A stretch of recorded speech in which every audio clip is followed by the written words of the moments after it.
So here's the story. About 6 months ago, my wife and a bunch of her friends decided they wanted to take a Mexico trip. Get all our families together. Our kids all know each other. They're about the same age. It's this whole Slavic community up here in central Wisconsin. And so they plan out this trip. Nowadays, obviously with what's going on in the world, probably wasn't the best plan, but we left on New Year's Eve to spend 6 full days down in the Cancun area, Playa del Carmen specifically. And it was beautiful. I mean, the resort was nice. It was all inclusive, so all the food's taken care of.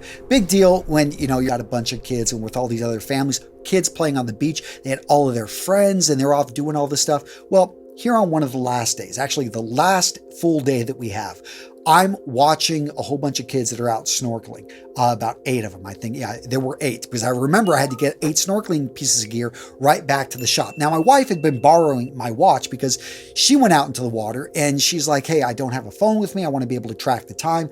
I was going to simply get all the snorkeling gear, take it back. And I'm like, hey, hon, can you give me back my watch?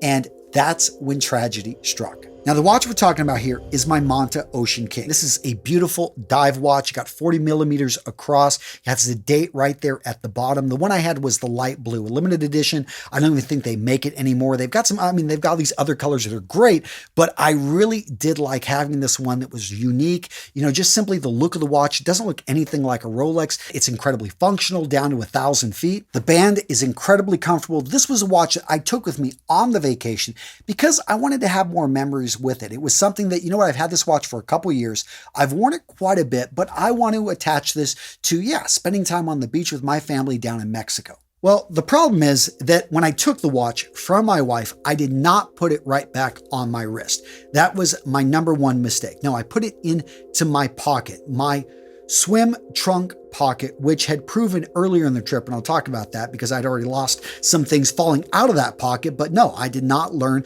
I had 4 pieces of snorkel gear on each hand, and then I had to quickly cover a half mile to get, I'm running down the beach to get all this equipment back to where it needs to be. And I did that, half a mile, probably well under, 5 minutes. So I made it in time, checked the gear in, washed it, cleaned it, started making my way back, took a seat, hanging out for probably, 20 minutes, 30 minutes. And then I realized when I go to check the time, I do not have my watch. And so I'm thinking, okay, my wife still have it. Did I lay it around? And I quickly realized I put that in my pocket and it is now gone. Now, my first thought is I am a complete dumbass because here's the thing. The first day we were there in Mexico, I lost my phone on the beach. Found it within 3 hours. Luckily, there was a guy working there that put it to the side. He saw, it was just right there on the sand. And that's what threw me off, is usually when you drop something, you hear it. But when you're running or you're moving around on sand, you don't hear it. And these swim trunks that I was wearing, they did not have secured pockets, big open pockets. I mean, it was just, I had a history of losing things out of these swim trunks. And I apparently did not learn from my lessons. And I'm there realizing I'm on a public beach. I covered half a mile running back and forth. And you know what?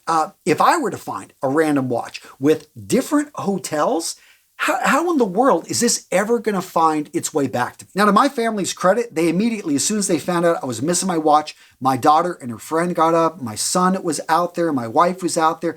Even my little daughters, they're out there combing the beach, looking for Dad's watch. Probably for the next 15 to 20 minutes, we went up and down from the different places. But, at that point, it had been probably 45 minutes since the watch had gone missing. And here's the thing, is it's a really nice watch. It was there, dropped on the sand. If it didn't get buried by a wave, it most likely got picked up by somebody who, even if they turned it in, what are the chances they turned it into the right hotel? And then what's the chances that it's going to make it to security, who's going to make it, eventually find me? Long story short, we never found the watch. I talked to a number of people working there. No one had seen it or heard of anyone turning in a watch. I went to the front desk, filed a report with security, got them pictures and all the other details, which I was able to get out the web. But the reality is I don't ever expect to see that watch again. Sadly, it was a great watch. I really liked it. That being said, I hope that whoever the new owner is, whatever, guys walking around with that watch, that he enjoys it because it was a good one. Now, the point of this video is not to have a pity party for Antonio because I've got a lot of great watches. And to be honest, that dive watch was not my favorite dive watch. That would go to my Rolex Yachtmaster and to the Black Bay 58 here I've got from Tudor. Those two were my favorites. That being said, that one was right up there easily in my top 5. It had meaning to me because I knew the owners. I'd bought it with my own money. It was not a cheap watch. And I was surprised at how upset I was about losing this and how frustrated I was, especially something that could be so easily replaced. And that's what I want to talk about. And I'd love to hear from some of you guys down in the comments that have gone through this. It's very interesting how something that honestly we've paid already for, it's not like it cost me anything out of pocket. That money was already gone, a couple years ago, but yet it had such a negative effect on my mood. I found the rest of the day I was sulking. Went off by myself, just did some work. I didn't want to be around my kids. My wife was smart enough that she knows I get into these moods sometimes and she just leaves me alone. She knows that, hey, I just want to be left alone. But I realized that, man, like I became really attached to something that doesn't love me back. Everything I felt for that watch was one direction. We talk about watches, we talk about nice clothing, we talk about shoes, we talk about all types of things here on this channel. But I just find it so interesting how I got wrapped around that and it really ruined the last day of my vacation. Now, at the end of the day, I'm very grateful because if I was going to lose a watch, I'm happy I didn't lose my Rolex. I didn't lose my Tudor. And, I'm grateful that no one got sick on our trip. Nobody had an injury. Nobody was seriously hurt. There's always worse things that can happen than that one tragedy. But it is interesting how your mind can get wrapped around that, how even something that shouldn't really matter bothers us and affects us in that negative way. And I think the thing that really helped me, by that night is getting myself out of that situation, just, moving along. But, it was still, go look at the time multiple times. And I don't see my watch there, so it kept reminding me. That was probably the toughest part, is the habit of checking time and then not having the watch there. But, I just kept going back thinking, I got to be grateful for what I have. Here I am in Mexico on a vacation when I know there are people that can't afford this. I'm able to spend time with my kids when I know people are separated from their kids out there.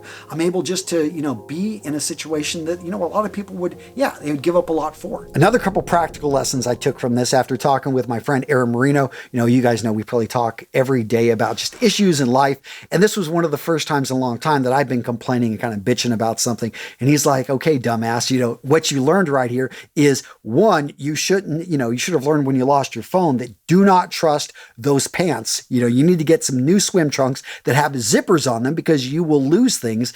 And he also pointed out, you are in this environment in which you don't have your systems, you don't have things set up, you were watching out for all of these kids. There were a lot of situations. I think for me, what was frustrating me the most is like, am I that loose? Is something going on with me that I cannot track? Usually I'm pretty good about tracking things, feeling like I have control, feeling like I have things organized and I'm on top of things.